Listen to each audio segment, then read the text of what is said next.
탱화란 구분을 두 가지로도 나눠볼 수가 있습니다. 조위에다가 그리는 것을 지단 채색 탱화라고 하고, 천에다가 그리는 것은 전단 채색 탱화라고 하지요. 탱화란 즉 부처님 지에다가 장엄되게 모시는 그 그림을 가리켜서 탱화라고 합니다. 그 탱화에는 그 목적이 어디에 있습니까? 부처님의 그 위대한 거룩한 사상을 해화로서 잘 나타내고 잘 장엄하게 하고자 하는데 목적이 있다고 할 수가 있지요. 내가 참 탱화를 그리게 된 건 참 인연법인 듯 합니다. 내가 참 만화 그림을 즐겁게 참 많이 그렸습니다. 옛날에는 어렸을 때, 그때가 아마 16살, 15살 때는 노트에다가, 즉 공책이라고 했죠. 그 공책에다가 늘 만화 그림을 그렸어요. 그러다 보니까 사람들이, 야, 저 전상욱이는 그림을 참 잘 그린다고 소문이 났어요. 어렸을 때부터. 그러다가 우리 어떤 그때 강원도 삼척 통리에 계시던 이한월 스님이 옥천에 저희 사는 곳에 왔었어요. 그래갖고 내가 그림을 보더니만은 탱화를 그려달라는 거예요. 이 산신 탱화하고 칠성 탱화를 그려달라고 돈을 주시더라고. 그래서 그걸 내가 당시에는 물감도 모르는 상태라 참 구성 물감으로 보고 조이에다가, 즉 그걸 켄트지라고 그때 부르대요. 켄트지에다가 그거를 이쁘게 아주 참 깔끔하게 잘 그렸던 것 같아요. 우리 스님이 그걸 보더니 참 잘 그렸다. 너는 앞으로 탱화를 그리면은 대성화 같다. 아, 그래요? 그럼 내가 스님 할게요. 하셔서 하니까, 그렇게 해서는 안 돼. 스승을 찾아서 잘 만나서 해야 돼. 해갖고 저는 처음에는 그 스님이 하는 말을 따르고 서로 스님이 되는 줄은 모르고 무조건 그 스님이 사는 삼척 통례까지 따라갔어요. 거기서 약 6개월 동안 살았는데, 이 스님이 탱화에 대해서는 뭐 가르쳐 주는 게 없고, 난도 그대로 스님이 된 줄 알고 거기서 살았는데, 다른 스님이 나를 만나갖고 내가 하는 행동을 보더니만은 어디서 개를 받느냐고 묻더라고요. 그래서 나는 이제 집에서 누가 이렇게 스님 해갖고 머리를 깎아서 스님이 됐다고 하니까, 야, 이 사람아, 그렇게 하면 스님이 되는 거 아니여. 해가지고 그 스님이 월정사에서 오셨다는 법성 스님인데, 이 법성 스님이 저 대전 신광사에서 내가 하는 행동과 말을 듣더니만은 나를 데리고 법주사로 데리고 갔어요. 그 법주사에 가서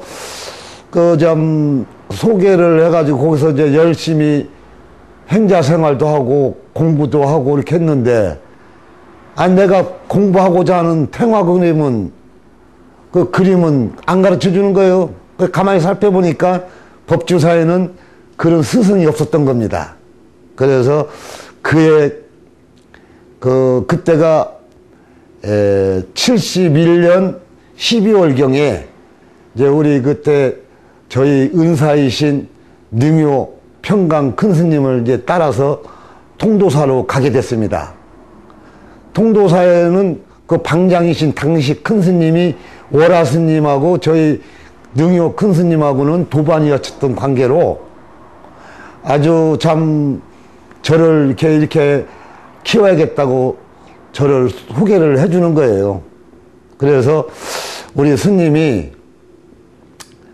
참 거기서 72년 2월 16일 날 통도사 금강계단에서 수계를 받아 스님이 됐습니다. 그러면서 월화 큰 스님이 해가 큰 스님을 소개를 해줬죠. 해가 큰 스님한테 참 공부도 하고 초공부도 하고 그렇게 하면서 참 그때는 제가 신심이 참 좋았어요. 아침 새벽에 4시에 일어나면 그 통도사가 한 마을 골 같은데 그 정당마다 다 다니면서 제가 참배를 드렸으니까 아마 내가 그때 생각하면은 아주 그때는 그 모든 거를 다 이게 참 내가 받아들이면서 내가 이렇게 행복하구나 하는 거를 그때처럼 느낀 적이 아마 드물 것 같아요. 그러면서 그 각 통도사 정각에 걸려있는 탱화들을 보면서 야, 나도 저렇게 그려야 할 텐데 저걸 어떻게 저렇게 그릴 수 있을까 하고 생각을 하면서 늘 정각마다 아침마다 다니면서 삼배를 올리면서 이렇게 공부를 하고자 하는 마음을 갖고 해가 큰 스님한테 저도 꼭 이렇게 그리고 싶으니 어떻게 하면 좋겠습니까 하고 스님한테 말씀을 드렸더니 스님이 처음에는 시황초를 해봐라, 두 번째는 사천왕초를 해봐라, 세 번째는 보살초를 해봐라, 네 번째는 열애초를 해봐라, 이렇게 자꾸 초연습을 하게 시작이 되면서 탱화에 대한 깊은 공부를 하게 됐습니다. 탱화의 재료에는 첫째 그 조의, 즉 한지가 있어야 되겠죠. 그 두 번째는 천이 있어야 되고, 세 번째는 붓이 있어야 되고, 네 번째는 물감, 즉 안료가 있어야 되죠. 참 물감들이 참 잘 나와요. 그러나 그래도 안료는 이제 참 좋은 안료가 있어요. 이제 그런 거 되게 보면 단청 안료라고도 하는데 그 단청 안료에는 이제 참 전통식으로 악열을 끓여서 농도를 재가지고 이렇게 사용하는 것이 이제 그 물감이 되겠죠. 이러한 구분이 된 것이 갖춰졌을 때 탱화 작업이 이루어질 수가 있습니다. 그렇다면은 제일 첫 번째 그 조의 한지는 우리 전통 재래시장에 가면 이제 다 구할 수가 있고, 또한 천도 다 구할 수가 있죠. 천에는 여러 가지가 있지만은 제일 이제 참 보면은 이제 옥양목, 그리고 또 천 비단, 그리고 모시, 삼배, 여러 가지 그런 천혜로 된 거는 다 재료라고 할 수가 있습니다. 역시 전통시장에 가면 다 구입할 수가 있고, 또 붓도 또 전통시장에 그 붓만 파는 데 가서 보면 특히 세피를 많이 사용하고 있습니다. 그 세 번째는 악여하고 물감은 역시 전통시장에 가면은 그 안료 물감 파는 데 가서 구입할 수가 있고, 또 그 악여도 거기에 가면 있습니다. 좀 번거롭더라도 악여는 끓여가지고 그 물감을 잘 개가지고 거기다 사용하고 있습니다. 이런 것이 전통에 관해서는 멀리서 구하지 않고 우리 그 주변에 다 구할 수가 있다는 게 장점이라고 말할 수가 있습니다. 안료에서는 좀 구분을 좀 해야 할 게 있죠. 유성분이 있고 무성분이 있어요. 그 유성분은 이제 즉 알코올이나 그 기름 성분으로 개야 이게 개지죠. 이런 거는 요새 그 잉세술에서 많이 사용하는 것이 유성분 안료라고 하고, 무성분 안료라고 하면은 이제 단청이나 탱화 그릴 때 사용하는 것이 있는데 이 질도 또한 이제 또 상중하가 있습니다. 그 무성분은 이제 또 물로 갤 수가 있는 것이 장점이죠.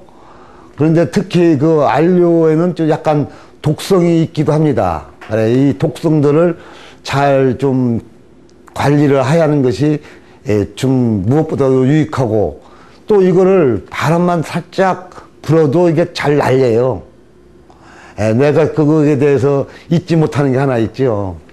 옥천 우체국에 근무하시던 그 박 씨라는 분은 내가 그 해인사에서 공부하다가 그 필요해가지고 안료를 옥천으로 붙인 적이 있었습니다.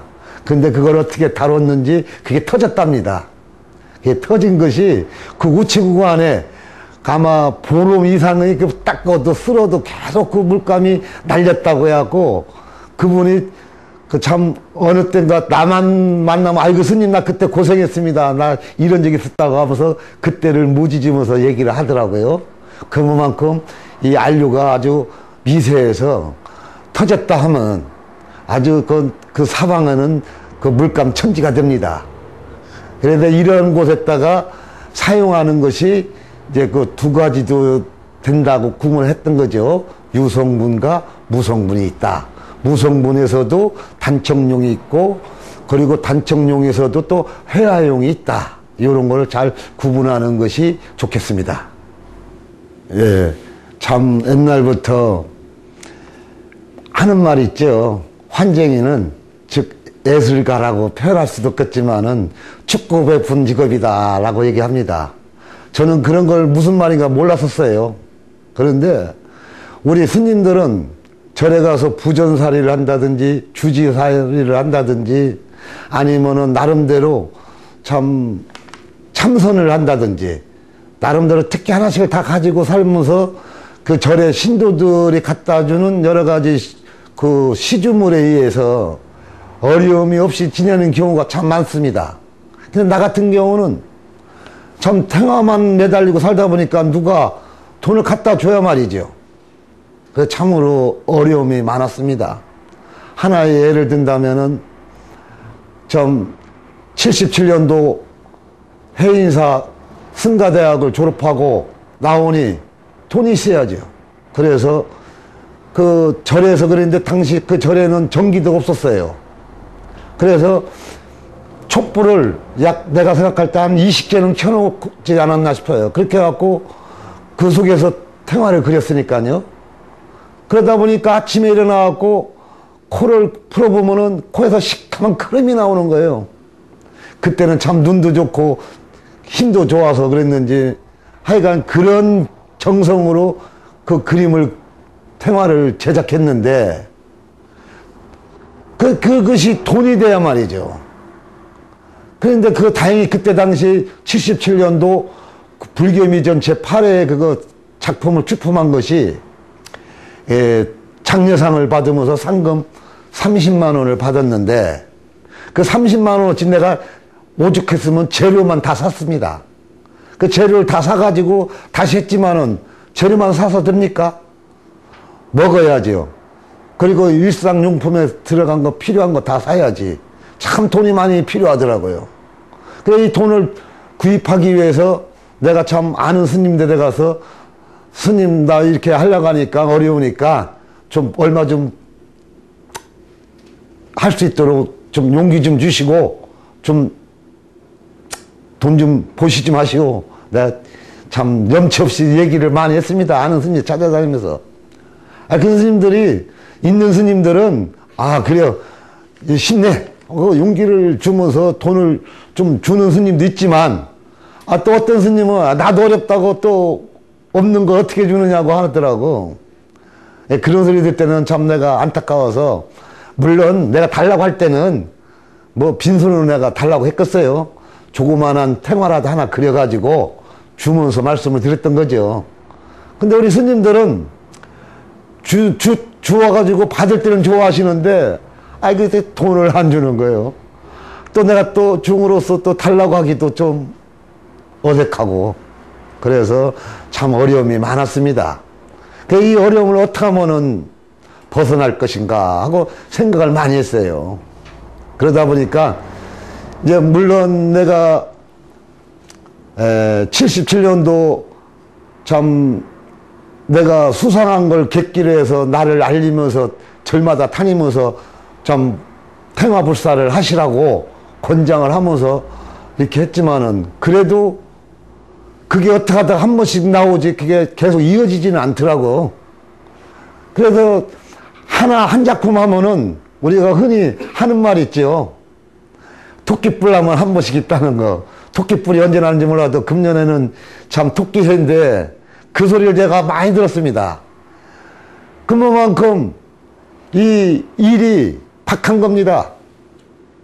그러면은 이거를 많이 전파를 해야 되고 많이 해줘야 되는데, 그러려면 이걸 하는 사람이 돈 생각하지도 말고 또 거기에 대해서 여러 가지를 초월해가지고 내 불신과 신심으로 이걸 할 수가 있어야 되는데, 우선 당장 돈을 쓰는 걸 염두에 두다 보면은 이 작품이, 즉 탱화가 제대로 안 되지더라는 거죠. 이걸 제대로 하려면 어떻게 해야 되겠는가? 경제적인 관건을 초월해야 되겠더라. 내가 그런 우리 노수님한테 그 소리를 들었어요. 작품을 임하다 보면 돈만큼만 되지더라. 예를 들어 돈을 많이 준 작품에는 붓이 많이 가고, 돈을 적게 준 작품에는 돈만큼만 붓이 갔더라. 그게 무슨 말인가 했어요. 그런데 내가 직접 해보니까 정말 그렇게 되더라고요. 한 달 그려야 할 것은 한 달이 가야만이 제대로 작품이 됩니다. 즉 제대로 탱화의 그 어떤 명맥을 살 수가 있는데, 아니 돈을 적게 주면서 좋은 작품만 하라고 할 때 그게 한 달 안 가고 보름이나 20일 정도에 가서 그게 맞춰지더라고요.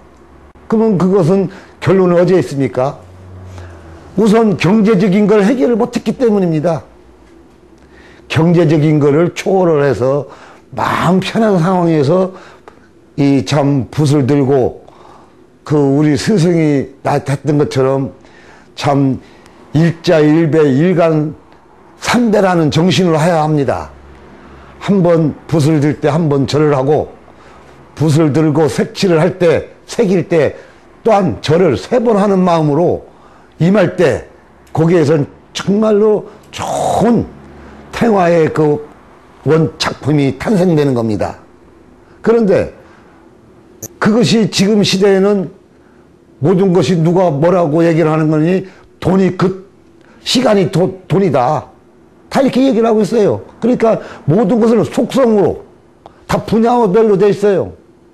그래서 이 탱화도 하면은 참 색칠하는 사람, 배접하는 사람, 그리고 세필하는 사람, 다 또 금박칠하는 사람, 모든 사람이 다 세분화가 돼 있다면은 참 탱화의 작업 질도 빨라지고 좋게 되겠죠. 그러나 그거는 원작품이라고 말할 수가 없습니다.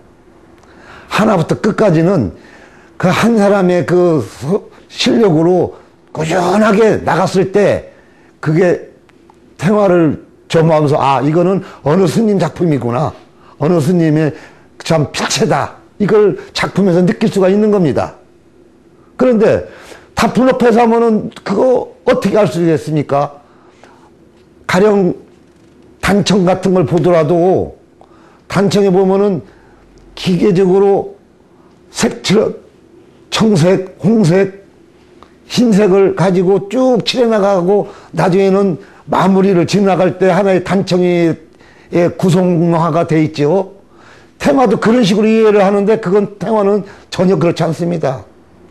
배접서부터 색채서부터 색필로 해서 금색 마무리까지는 한 번에 쭉 정리를 해 나가야 합니다.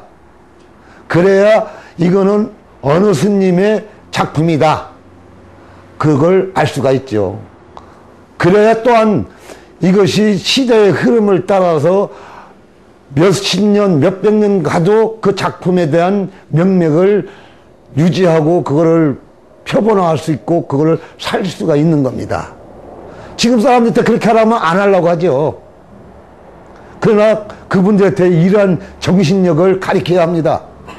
이런 정신력을 가르쳐서 자기 것만이 그 불화의 탱화의 전통성을 이어나가야 합니다.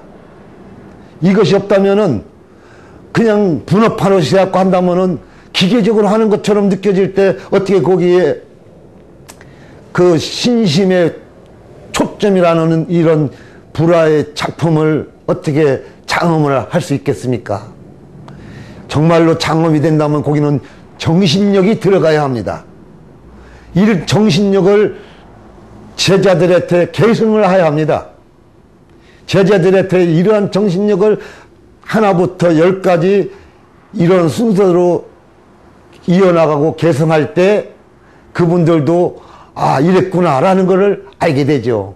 우리 스승인 탱화를 그릴 때 내가 통도사에서 볼 때 어떻게 하고 계셨느냐 하면, 탱화를 그릴 때는 밖에다가 산맥길을 쭉 돌리고 그다 다란이를 걸어놓고 서로 거기 스님들한테 목탁을 치면서 도량석을 돌게 했어요.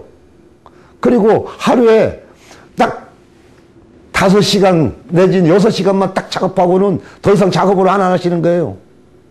그 시간만 하고 나머지는 참선하시고 좌선하면서 눈에 피로를 풀으셔가면서 그분한테 탱화에 대한 어떤 경제적인 그 가격에 이것이다 저것이다 하고 정해져 있지 않는 상황에서 초월을 하고 작품에 입했던 겁니다. 그렇기 때문에 오늘날 이러한 여러 가지 대작들이 참 문화재로서 후손들이 접할 수 있는 경계가 됐던 겁니다. 물론 나도 배운 대로 그렇게 하고 있습니다. 이런 그 배운 거를 전승해야 합니다. 그분들한테는 제일 먼저 해결할 과제가 있죠.